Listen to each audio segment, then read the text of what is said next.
आप पहले केरल पे नजर डालें तो राहुल गांधी की रेटिंग जो है 10 सितंबर को 56% के आसपास थी और वो बढ़ के 64% हो जाती, यानी 7 नवंबर को उनकी रेटिंग 64% पहुंच जाती है, यानी 8% का जंप साफ दिखाई पड़ रहा है इसमें।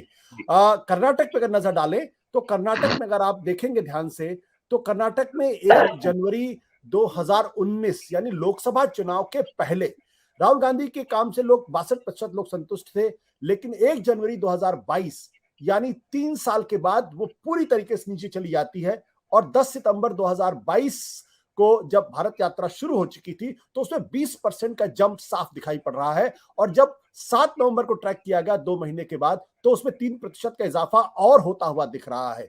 इसके अलावा अगर हम तेलंगाना पर नजर डालें, जहां अभी हाल में राहुल गांधी की यात्रा तेलंगाना से निकलकर बाहर आई है और महाराष्ट्र में प्रवेश की है, तो 1 जनवरी 2019 को सी वोटर का जो ट्रैकर है वो कहता है कि 57% उनके काम से लोग संतुष्ट थे, लेकिन वो पूरी तरीके से क्रैश कर जाती 1 जनवरी 2022 में जब ट्रैक किया गया तो 35% यानी 22% की गिरावट साफ दिखाई पड़ रही है। लेकिन 10 सितंबर को उसमें 20% का इजाफा होता है और वो 55 पे आके अटक जाती है। 7 नवंबर यानी 2 महीने के बाद मार्जिनल इंप्रूवमेंट होता है, 56% पर वो आके टिक जाती है। इसके अलावा महाराष्ट्र में अभी जो राहुल गांधी की भारत जोड़ो यात्रा है वो प्रवेश कर गई है, तो यहाँ पे 3 ही आंकड़े हमारे पास हैं और वो ये कि 56% था 1 जनवरी 2019 को और इसमें भी 16% की गिरावट दिखाई पड़ती है 1 जनवरी 2022 को। 7 नवंबर को 2022 को 39% है। अब जब महाराष्ट्र से ये जो यात्रा है बाहर निकलेगी तो ये जानना दिलचस्प होगा कि दरअसल उसमें कोई किसी तरीके का इजाफा होता है या नहीं इजाफा होता है, क्योंकि जो साउथ इंडिया के स्टेट्स थे वहां पर कांग्रेस मजबूत स्थिति में है, राहुल गांधी की लोकप्रियता वहां पहले से थी, लेकिन उनका असली टेस्ट महाराष्ट्र और उसके बाद होगा। तो ये जो अभी आपने दिखाया है कि कम से कम केरल में, कर्नाटक में, तेलंगाना में तो उनको सब्सटेंशियल गेन होता हुआ दिखाई पड़ रहा है, लेकिन थोड़ा सा हमको हमारे दर्शकों को अगर और एक्सप्लेन करें कि कर्नाटक में 57 और फिर 60, तो क्या यात्रा के बढ़ने के साथ साथ वो उनकी लोकप्रियता या काम से संतुष्टि बढ़ती जा रही है? देखिए, एक तो आशुतोष ये भी समझिए कि आप इसको क्रोनोलॉजिकल ऑर्डर में लीजिए, जैसे कि यात्रा शुरू हुई कन्याकुमारी से यानी तमिलनाडु से, तो पहला इम्पैक्ट जो उसका आया वो तमिलनाडु में दिखाई दिया। ठीक है, अब मैं इसमें आपको अच्छा, एवरेज और खराब तीनों ही एस्पेक्ट को हम राज्यवार एकदम बताते हैं, ताकि एक राजनीतिक विश्लेषण की नजरिए से हम लोगों को भी क्लियर हो। हम जानते हैं दर्शक तो अपने अपने पॉलिटिकल जो उनकी मन है उसके हिसाब से आंकड़ों को देखना पसंद करेंगे, लेकिन जो वस्तु स्थिति है वो हम देखेंगे। तो पिछले आप समझिए 7 सालों से पहली चीज तो आप ये समझिए कि 3 राज्य इस मुल्क में ऐसे हैं अपने जहां पे राहुल गांधी जी की रेटिंग प्राइम मिनिस्टर मोदी की रेटिंग से बेहतर हमेशा से रही है। पिछले 8 सालों में बता दें 3 राज्य वो कौन कौन से हैं। एक है केरल, एक तमिलनाडु और एक पंजाब। इन 3 राज्यों में राहुल गांधी मोदी की रेटिंग से ऊपर हैं, बाकी सभी जगहों पे मोदी की रेटिंग से पीछे हैं। तो पहली बात तो ये कि कन्याकुमारी से जब यात्रा शुरू हुई तो ये उनकी अपनी फैमिलियर टेरिटरी, अपनी अच्छी टेरिटरी थी। उसके ऊपर सोने में सुहागा ये कि इस समय वहां स्टालिन मुख्यमंत्री हैं। स्टालिन साहब की व्यक्तिगत छवि डीएमके की जो जो जो इस समय रेटिंग्स हैं वो काफी ज्यादा सरकार की आई हैं। जो अभी 15 अगस्त को हमारा इंडिया टुडे के लिए मूड ऑफ द नेशन सर्वे हुआ था, उसमें स्टालिन साहब दूसरे या तीसरे नंबर के सबसे ज्यादा लोकप्रिय मुख्यमंत्री बन के उभरे पूरे भारत में उसमें। तो कहीं ना कहीं उस डीएमके और स्टालिन साहब की जो अपनी पर्सनल पॉपुलैरिटी है वो भी कांग्रेस के अलायंस पार्टनर होने के कारण वो उसमें ऐड होकर के चल रही थी। इसी कारण से तमिलनाडु एक राज्य ऐसा है जहां पर यात्रा के पहले या 1 जनवरी 2019 को भी आप देखेंगे तमिलनाडु के ग्राफ में कि आंकड़े वो बहुत अच्छे थे, खराब नहीं थे। और उसके बाद में यात्रा तक थोड़ी गिरावट थी, लेकिन उसके बाद में फिर से वापस उसी जगह पहुंच गई, क्योंकि वहां पर सही मायनों में राज्य सरकार, मुख्यमंत्री, डीएमके, पार्टी कैडर और राहुल गांधी ये सारी चीजें हैंड इन हैंड चल रही हैं। इस कारण से वो उनका बेस्ट पॉसिबल राज्य रेटिंग के हिसाब से इन सभी राज्यों में से दिखाई दे रहा है। तमिलनाडु से यात्रा एंटर करती है केरल। केरल वो राज्य है जहां हम जाते हैं, बाइपोलर कंटेस्ट है, लेफ्ट फ्रंट और कांग्रेस के बीच में, अलायंस के बीच में। केरल वो राज्य है जहां 20 में से 19 लोकसभा सीटें कांग्रेस और उनके सहयोगियों ने 2019 में जीती। केरल वो राज्य है जहां से राहुल गांधी वायनाड से इस समय सांसद हैं। इतना सब होने के बाद में भी वहां पर कांग्रेस विधानसभा चुनाव अभी हार गई। तो कहीं ना कहीं वो भी दिख रहा था कि इतना सब होने के बाद में भी रेटिंग का क्रैश होना वहां पे दिख रहा था कि मामला गड़बड़ हो रहा है। राहुल गांधी जी के लिए ये बहुत जरूरी था कि वो केरल और तमिलनाडु इन दोनों को सबसे पहले सिक्योर करें। शायद इसीलिए उन्होंने ऑलमोस्ट 20 दिन केरल में दिए। और वो सही गलत की विश्लेषण हम अलग कर सकते हैं, हम ये भी इसमें प्रश्न चिन्ह लगा सकते हैं कि आखिर तो केरल में 20 की 20 ही लोकसभा सीटें रहेंगी अशोक, 20 की 40 तो नहीं हो जाएंगी। आप 19 जीत रहे हैं, आप 19 या 20 ही दोबारा जीत लेंगे। तो क्या ये समय उन राज्यों में ज्यादा लगाना बेहतर होता जहां पर कि कांग्रेस शून्य पा रही है? जैसे मसलन हम बार बार सवाल उठाते हैं कि गुजरात क्यों छोड़ दिया गया इस यात्रा में, क्या गुजरात जाना ज्यादा बेहतर होता? तो ये प्रश्न चिन्ह रहेंगे। दूसरी बात यह है कि it's really important for us to understand कि हर एक पार्टी की हर एक की अपनी स्ट्रैटेजी होती है।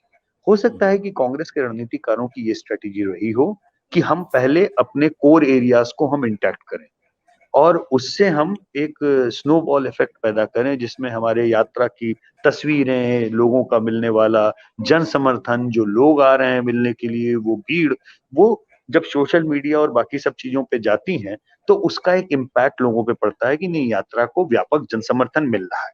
इसलिए उन्होंने अपनी फैमिलियर टेरिटरी से शुरू किया, इसीलिए लगभग 20 दिन उन्होंने केरल में भी खर्च किए। केरल के बाद में वो एंटर करते हैं कर्नाटक, और कर्नाटक में आप जब देखते हैं आंकड़ों को तो आपको दिखता है कि तमिलनाडु और केरल की जो वो 1 महीने की कवायद थी, वो कवायद का असर ऑलरेडी कर्नाटक के आंकड़ों में दिखना शुरू हो चुका है। कर्नाटक में यात्रा के शुरू होने के पहले ही राहुल गांधी जी की रेटिंग काफी हद तक रिपेयर होने लगी थी। इनफैक्ट यात्रा खत्म होने तक में फिर उसमें मामूली चढ़ाव होता है क्योंकि वो शायद वहां पे अब पीक कर रहे हैं। हालांकि कर्नाटक उनके लिए सबसे बेहतर राज्य है आशुतोष अभी, क्योंकि बीजेपी की सरकार है, अलोकप्रिय सरकार है, काफी तगड़ी एंटी इनकम्बेंसी वहां पे बीजेपी के खिलाफ भरी जा रही है। और कांग्रेस के पास में 2 कद्दावर नेता हैं, सिद्धारमैया भी और डीके शिव कुमार भी, जो अपने अपने तरीके से, उनकी आपस में चाहे जो लड़ाई हो, लेकिन जब वो मेहनत करते हैं तो कांग्रेस का ग्राफ जाता है।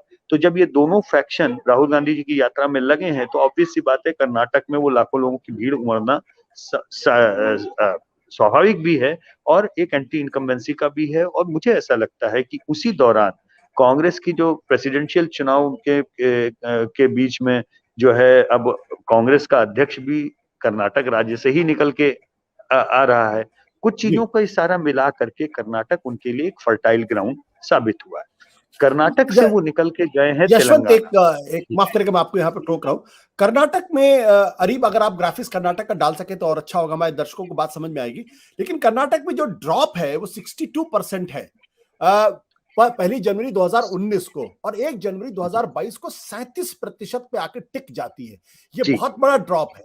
तो ये जो ड्रॉप है, इसके पीछे का कारण क्या आप समझते हैं? जबकि आप कह रहे हैं कर्नाटक के अंदर बीजेपी के खिलाफ एक तरीके से एंटी इनकम्बेंसी बढ़ रही है, सरकार बहुत लोकप्रिय नहीं है, फिर भी राहुल गांधी के काम से लोग संतुष्ट दिखाई नहीं पड़ रहे, लगातार नीचे जा रहा वो। मुझे लगता है ये ड्रॉप आप अगर आप केरल, तमिलनाडु और पंजाब को अगर आप छोड़ देंगे तो भारत के सभी राज्यों में ये आपको ड्रॉप पिछले 3 साल में दिखेगा। यही कारण है कि आप जब मूड ऑफ द नेशन में प्रधानमंत्री पद के उम्मीदवारों का सवाल जब आप पूछते हैं तो जहां नरेंद्र मोदी 60% के आसपास होते थे, राहुल गांधी सामान्यतः 20 से 25% ट्रेंड करते थे। लेकिन ये पहली बार हुआ है पिछले 1.5 साल में कि राहुल गांधी जी के नंबर 10% से नीचे चले गए थे ऑल इंडिया। और या इतने नीचे चले गए थे कि एक समय तो ऐसा लग रहा था कि अरविंद केजरीवाल की नेशनल रेटिंग राहुल गांधी से ऊपर निकल जाएगी। तो ये कहीं ना कहीं पिछले एक तरह से पार्टी की चलाने के तरीके में या पॉलिसी में या जो भी आप कहना चाहें, जैसे 2019 के बाद में लकवा सा मार गया था कांग्रेस के संगठन को। कौन अध्यक्ष बनेगा? राहुल गांधी कह रहे हैं मैं नहीं बनूंगा, सोनिया जी बनी हुई हैं और दूसरा अध्यक्ष बन नहीं पा रहा है। मुझे लगता है कि ये उन सारी चीजों का मिला जुला करके एक जो पार्टी पॉलिसी पैरालिसिस हम जिक्र करते हैं, ये पार्टी पैरालिसिस हो गया था कि जिन राज्यों में 2018 में कांग्रेस स्वीप करके आई, राजस्थान, मध्य प्रदेश, छत्तीसगढ़, 5 महीने के अंदर उन राज्यों में ये बुरा हाल हो गया लोकसभा में कि 1 शून्य सीट राजस्थान में, 2 सीट मध्य प्रदेश, 1 छत्तीसगढ़ रह गई। तो आप समझ सकते हैं कि ये ओवरऑल पार्टी का जो ह्रास हुआ, वो राहुल गांधी जी की रेटिंग में बिल्कुल साफ दिखाई दे रहा है। और अल्टरनेटिव, क्योंकि एक रिलक्टेंट पॉलिटिशियन की तरह से उन्होंने बिहेव किया, वो गंभीर 24/7 पॉलिटिशियन की तरह सामने आ ही नहीं रहे थे।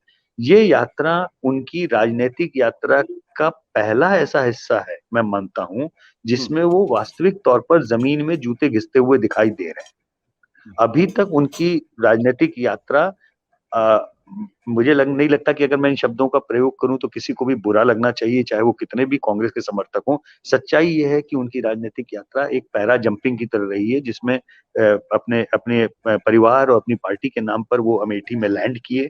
उसके बाद में उन्होंने बैक टू बैक चुनाव जीते और अमेठी का चुनाव 2019 में वो हार गए, क्योंकि अमेठी लोकसभा क्षेत्र में भी उनकी विजिटिंग या उनकी उपलब्धता शून्य के बराबर रही। ये कड़वी सच्चाइयां हैं हमारे राजनीति, इसमें किसी को भी मानने में गुरेज नहीं होना चाहिए। देखिए, आंकड़े हमारे और आपके आशुतोष किसी के भी राजनीतिक विचारधारा या वैसे विचारधारा के पक्ष या विपक्ष में दिखें, हम व्यक्तिगत रूप से खुश या दुखी हो सकते हैं, लेकिन आंकड़े आंकड़े होते हैं, उनको उसी रूप में ग्रहण करना चाहिए।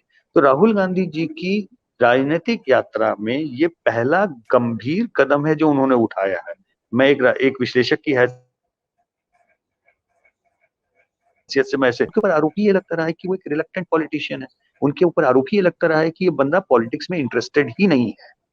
तो ये इस हिस्से को अगर वो पहली बार इस यात्रा में काट रहे हैं, पब्लिक से मिल रहे हैं, चल रहे हैं, लोग साथ में चल रहे हैं। हमारी आपके बातचीत में पहले भी आया था, नीरजा चौधरी जी ने बड़ी बढ़िया लाइन बोली थी एक हमारे ही पैनल पे कहीं बात करते समय, कि भारत के राजनीतिक इतिहास में कोई भी यात्रा कभी निष्फल नहीं गई है। यहाँ तक कि चंद्रशेखर जी की यात्रा का लाभ भले ही वीपी सिंह हाईजैक करके ले गए हों, लेकिन यात्रा वो भी निष्फल नहीं हुई थी। तो मेहनत करेंगे तो उसका लाभ मिलेगा। सत्य हिंदी का ऐप डाउनलोड करें गूगल प्ले स्टोर पर।